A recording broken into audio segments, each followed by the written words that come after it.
Hi, everybody. Welcome to English Digest. I'm Stephanie. I'm Tom. Ooh, we're going to be talking about preparing for the unpredictable, earthquake safety tips.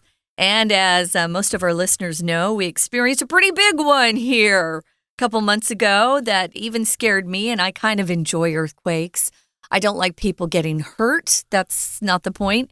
But I've always found them kind of cool.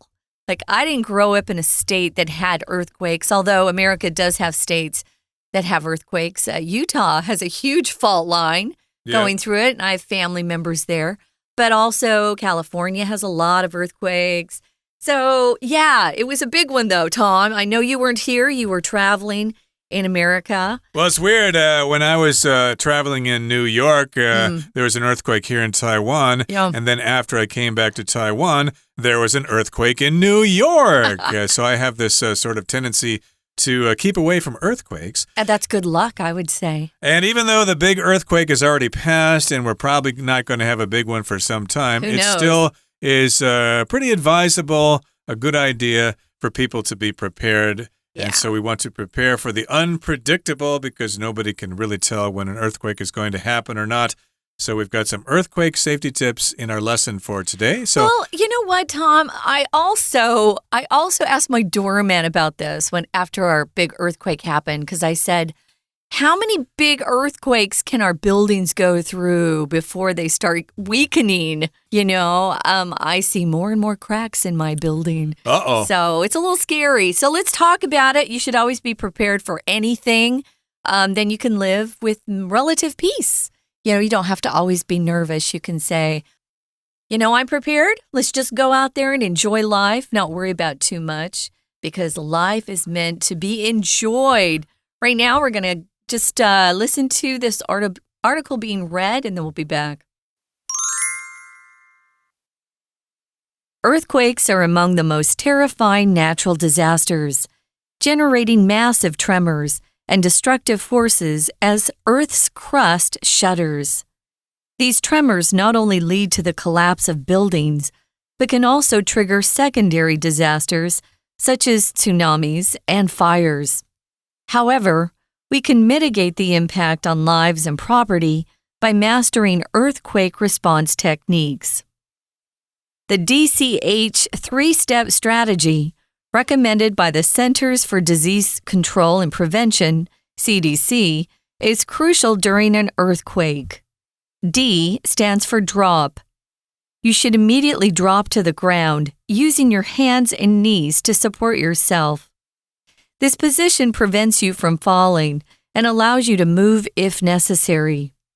C stands for cover, meaning you find shelter under a sturdy table or other structure. If no clear shelter is nearby, try to get close to a column, a piece of low-lying furniture, or a corner of a wall, and cover your head and neck with your arms. H represents hold. You should firmly grasp your shelter until the shaking stops, always remembering to stay away from objects that could fall. These three simple actions can significantly reduce injuries during earthquakes. Moreover, it's important to pay attention to the following safety tips during and after an earthquake. Firstly, it's essential to avoid using elevators, as power outages could leave you trapped inside. If you are in an elevator, remain calm. Press the alarm button and wait for rescue. In addition, stay away from windows and furniture to prevent injury from shattered glass and falling objects. Lastly, in case of a gas leak, immediately cease using any open flames and turn off the gas supply to prevent the risk of fire or explosion. Earthquakes are unpredictable, but by taking preventive measures in advance, we can protect ourselves and our loved ones. Okay, the time has arrived for us to talk about the contents of today's lesson. So again, you want to prepare for the unpredictable, and we've got some earthquake safety tips. While we're at it, we should mention that you should also be prepared for typhoons as well, because those can happen, or major rainstorms or things like that. So yeah, do be prepared for the unpredictable. But again, today we're focusing on earthquakes. So earthquakes are among the most terrifying natural disasters, generating massive tremors and destructive forces as Earth's crust shudders. Ooh, okay, so if something's terrifying, it's really, really scary, basically. So indeed, if you're in a big earthquake, it can be quite scary. It can be quite terrifying, especially if you're in a building. You might be wondering, oh, gee, this is a pretty serious earthquake. What if the building falls down, like that building in Hualien fell down, or those other buildings fell down during the 9/21 earthquake many years ago? Oh, we had a couple that went sideways on this one, too. Indeed. So, yeah, it can be quite scary, terrifying, horrifying, you could also say. And if something's massive, it's quite big. A tremor is simply the vibration. The earthquake is the whole process, but the single shaking would be a tremor. And of course, there are lots of different tremors during an earthquake. And we also are talking about destructive forces. If something's destructive, well, it can destroy things. It can damage things. A typhoon can be quite destructive if it's really strong. And of course, the reason earthquakes happen is because of the Earth's crust. It has these plates that rub up against each other. So that's the Earth's crust with its plates. And if something shudders, it kind of shakes a little bit. Most oftentimes we talk about someone shuddering with fear. Oh, I shudder at the thought that the ghost is in the house right now. Ooh. I wanted to mention, if you use that word tremor, people think of a small earthquake. So what we experienced in April was not a tremor. That was a major earthquake. So when someone talks about a tremor, it's probably, a 4.0, maybe even a 5.0. We're used to even 6s here in Taiwan, although 6s can be kind of big as well. Depends on how close they are to you. So I wanted to mention, too, if you use terrifying, it's one of the intensity of that word is very strong. So if you're scared, it's not quite as bad as being terrified. If you're terrified, sometimes people can't move. They're so scared. So if you use terrifying, don't use it without meaning a really strong, intense feeling of being frightened. It's not just saying, oh, I was a little nervous. No, terrified is really scared. There are other words for terrifying, like horrified. Yeah, maybe you're petrified. To say you're petrified literally means you can't move. And I know some people get very scared to where they can't move at all. I was going across a bridge a couple years ago, Tom, and we had an earthquake in Taiwan. Uh-oh. What's new? We have a lot of them, but this one was pretty big. I could feel the wheels of the taxi bumping. So they weren't, meeting the ground anymore. They were coming off the ground. And my cab driver was so nervous, he stopped. He stopped on the bridge. And I went, don't stop. Keep going. You don't want to stop on the bridge. You could end up in the water in a car. Don't do that. So there are lots of things you can do in advance. Think through what you're going to do if you're involved in a pretty big earthquake, because we're going to continue having them here, as you know, in Taiwan. Indeed. So these tremors not only lead to the collapse of buildings, but can also trigger secondary disasters, such as tsunamis and fires. Okay, so if we talk about the collapse of something, that just means something falls down. Buildings collapse or they fall down, like that building in Hualien did. And, of course, to trigger something just means to cause something else to happen.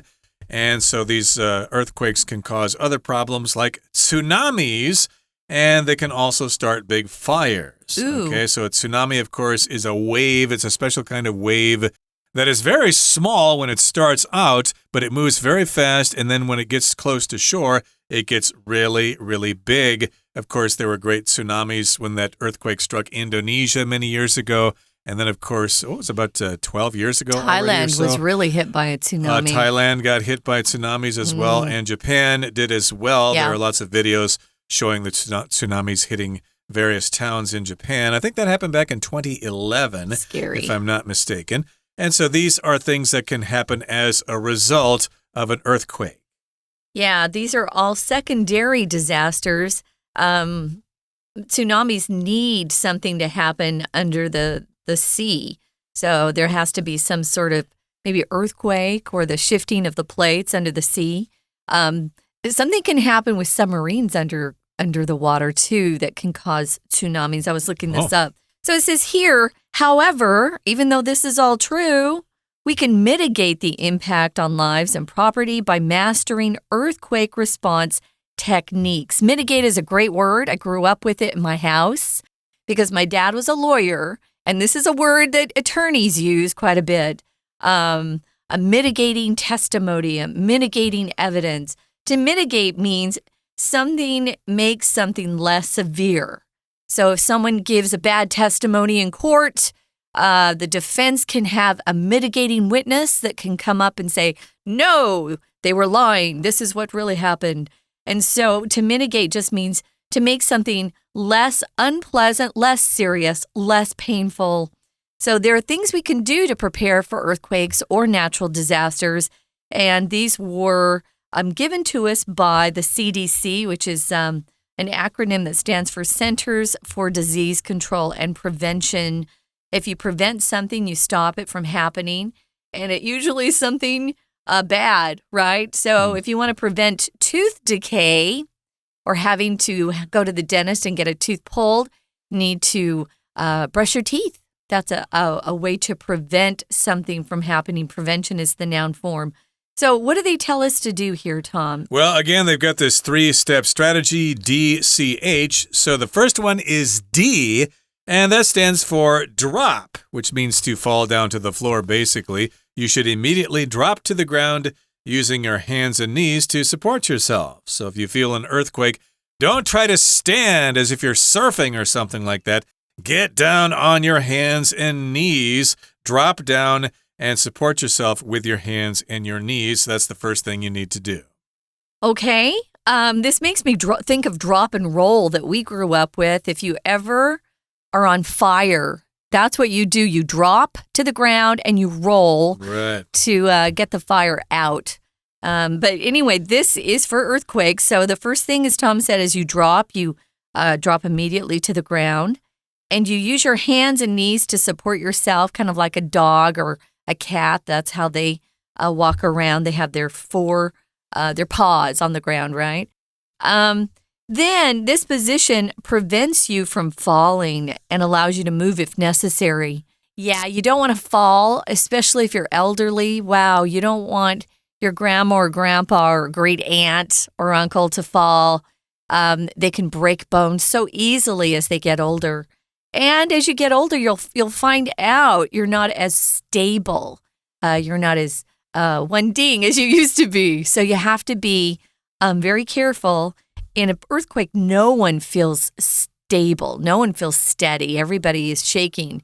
That was the one thing that surprised me is how strong the earthquake was and how everything was moving in my apartment.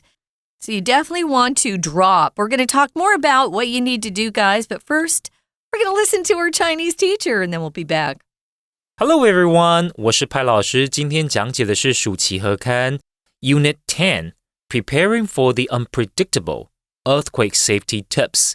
这是一份篇章结构的练习题，要介绍的呢是地震的求生技巧。好，那我想先问问我们的听众，大家有没有听过 DCH？DCH 不是一个品牌的名称哦，其实 DCH 分别呢代表3个单字 ，D 是 drop，C 是 cover，H 所指的呢就是 hold。好，那文章当中呢其实有告诉我们分别这是什么样子的意思。好，那大家做完这个题目，看完整个文章以后就会了解，在地震当中我们该怎么做才能够逃生，保障我们自己的生命。好，我们来看，在开始解题前，老师想跟大家强调，答题前先看一下4个选项，心中有个印象，知道哪些句子会让句子更完整，让文章更完整。那甚至于你可以粗略的把4个选项稍微排序一下，有些选项句子本身其实是有线索，让我们知道呢，它大概就是在文章的前、中、后哪一个部分。好，那篇章结构解题的时候，最重要的就是要记住回填的这个句子和前后文要连贯，概念上要承先启后，所以大家一定要记得前后连贯，文意通顺这8字真言啊。好，那我们现在一起看第一题，文章开头一直到空格前提到地震是最可怕的自然灾害之一，随着地球地壳震动造成巨大震动和破坏力，这些震动不仅导致建筑物倒塌，还可能会引发其他灾害，比如海啸、火灾。空格所在的地方是文章开头第一段最后一个句子，很多时候其实就是全文的主旨句，也就是全文文意浓缩的句子。我们快速浏览答案，快速浏览一下选项，那我们会发现说，好，选项也好，或者整篇文章也好，这篇文章呢是在告诉读者要在地震当中如何求生，所以第一题正确答案选 C。However， 好，那这个句子是指地震会让建筑物崩塌，也可能引发海啸、火灾。不过，我们如果熟悉地震的求生技巧，就有可能减少生命财产的损害。接着，请看第二题。第二题在第二段开头提到 DCH 3步策略是由美国疾病管制与预防中心 CDC 所建议的，在地震期间非常重要。D 代表 drop 趴下，要马上趴在地上，用手和膝盖支撑自己。那空格紧接着就解释 C 代表 cover 掩护，所以我们可以推测空格这个句子应该跟趴下这个姿势相关，而选项 A 这个句子指的是这个姿势可以防止我们跌倒，让我们在必要的时候可以移动。好，那选 A 文意连贯而且完整，所以 A 是正确答案。 We're going to take a quick break. Stay tuned. We'll be right back.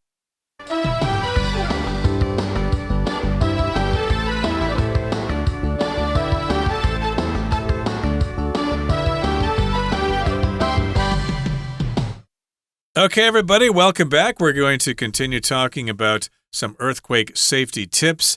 And where we left off, we were talking about the DCH strategy. That's a 3-step strategy for what you need to do when an earthquake hits. This, of course, has been recommended by the Centers for Disease Control and Prevention. So the first one was D. Drop to the ground and put yourself in the position of your hands and knees on the floor. This will support yourself, and you won't fall down if you're in that position.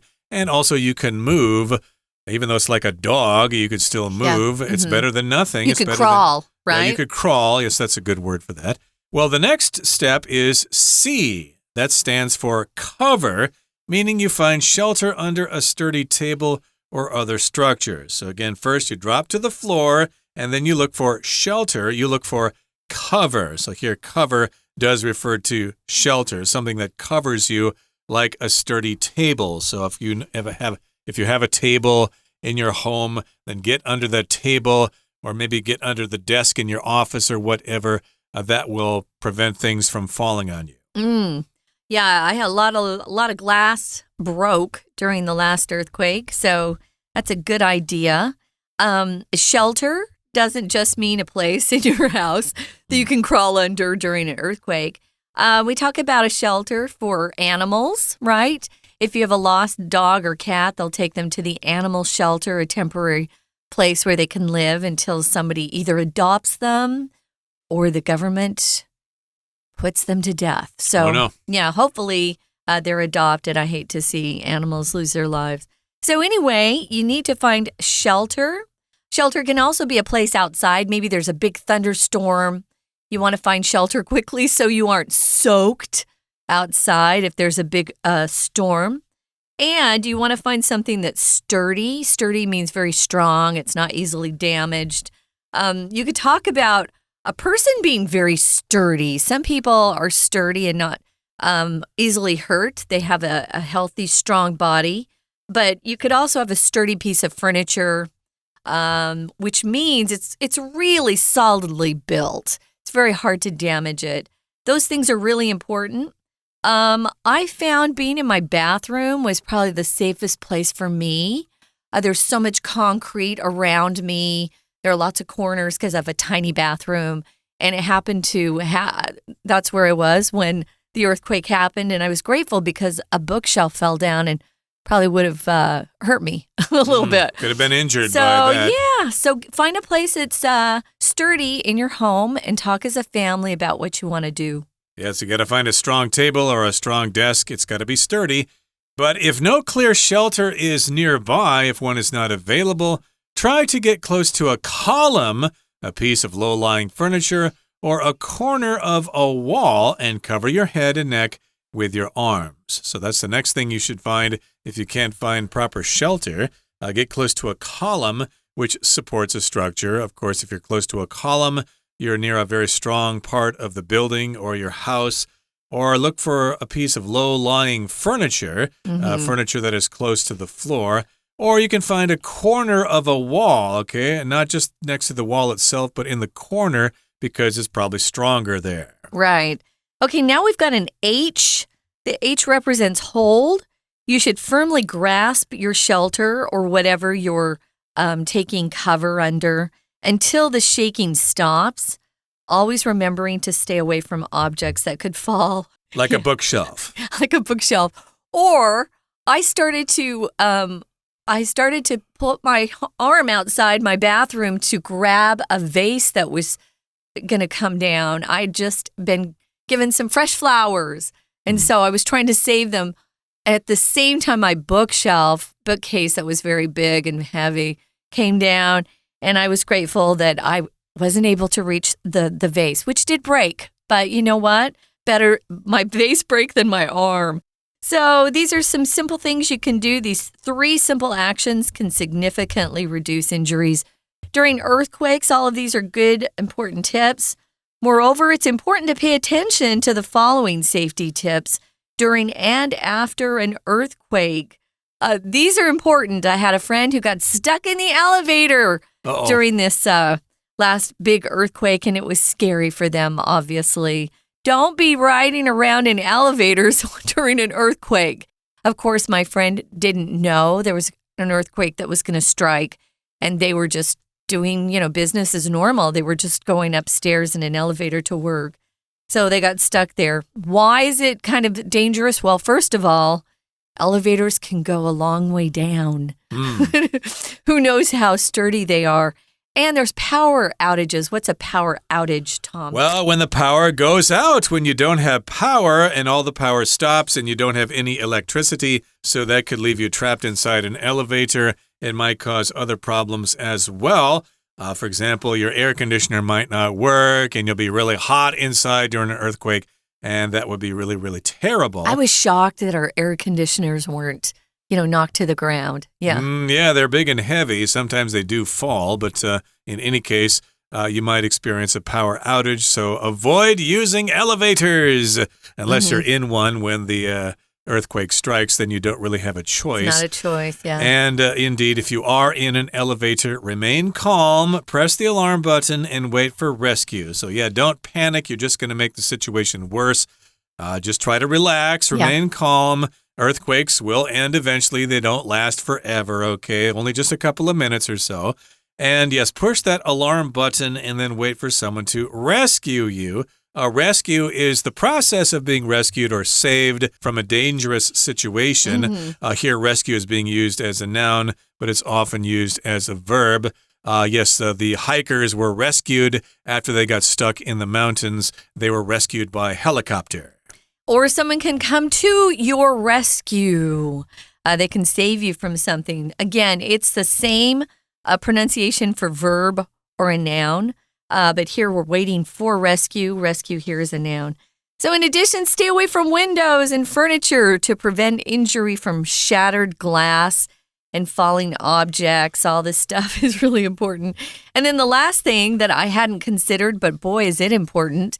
In case of a gas leak, which sometimes those pipes containing or carrying gas break during natural disasters, immediately cease, which means to stop. Cease and desist. Stop doing this. Cease using any open flames. That's when you can see the fire coming from your gas stove. Turn off the gas supply to prevent the risk of fire or explosion. I have no idea if that happened in my own building, but earthquakes are unpredictable. If something's unpredictable, you can't predict them. You can't say what's going to happen. You don't know when they're going to come. Although I heard if you watch animals, they'll often run uphill. They want to uphill. They'll go uphill when they feel the earth moving far faster than people do. That's for sure. Okay, so they have some sort of instinct. Yeah, they do. And they know where to go. So pay attention to your pet dog, your pet cat, and find out what they're doing, and then you'll know an earthquake is coming. But again, still more or less earthquakes are unpredictable. But if you take preventative measures in advance, Preventive measures? I said preventative, didn't I? You did, but you know what? Let's say quickly, they're both the same pronunciation, not the same pronunciation, but the same definition. You can either say preventative or preventive. They're both correct. Okay, so here it says preventive. So take those preventive measures ahead of time or in advance. And if you do that, we can protect ourselves and we can protect our loved ones. So again, let's hope we don't suffer any consequences from the next earthquake. It's going to happen eventually. It's just a matter of when. Okay, that brings us to the end of our discussion for today. Here comes our Chinese teacher. 接着是第3题，前文提到 C 代表 cover 掩护，而空格前一句则说 H 代表 hold 抓住，应该紧紧抓住掩蔽物，直到震动停止，并且记住远离可能会掉落的物体。空格所在的位置已经是段落最后一个句子了。按照文章组织架构的惯例，这个地方不应该出现新的观念或者概念。而 D these 3 simple actions 这个句子，意思是说这3个简单的动作可以有效让人在地震当中避免受伤，应该是正确的答案。因为这个句子为前面3个动作做了相当清楚的总结。所以第3题我们选 D。 最后请看第4题，第3段开头提到，此外在地震期间还有之后，注意以下安全提示也相当重要。首先我们要避免使用电梯，因为停电会让我们困在电梯里头。